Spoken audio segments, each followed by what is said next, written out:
Irahantsika malala moa fa dia tsy mialonjafy ny fandarana mahery resahanao anatin'ity fandarana ity avokoa, na ny fifaninanana eo anivon'ny rafitra federaly na ireo fifaninanana ivelan'izany rafitra izany.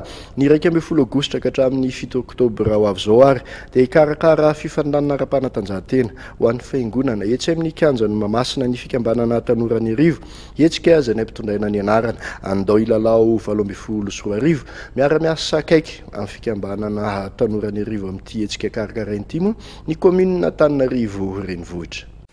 Ho fampifindronana ireo tanora eny amin'ny nivon'ny fiangonana sy fampandraisana anjara azy ireo amin'ny sehatry ny fitaizam-batana dia hikarakara hetsika ara-panatanjahantena nampitondraina ny anarana Andao Ilalao 17 ny fikambanana Tanora Anirivo.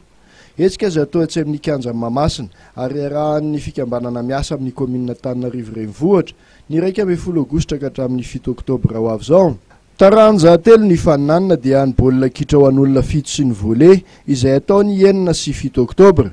Ho an'ireto taranja roa reto dia tsy afaka ilalao mihitsy ny mpilalao manana kara-pilalaovana.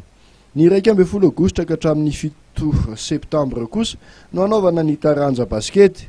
Ho an'ny taranja baskety sokajy lehilahy dia tsy afaka handray anjara ireo mpilalao manana kara-pilalaovana federaly.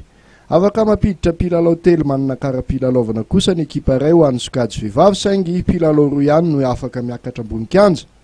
Amin'ny mafanatanjahantena natokana ho an'ny tanora amin'ny fiangonana ny Andao Ilalao 17 moa dia hanosokafana ho an'ny fiangonana rehetra tsy ankanavaka ity hetsika ity raha ny nambara ny hevonjy ny aina mbola tiana rarinisa filohan'ny Tanora Anirivo.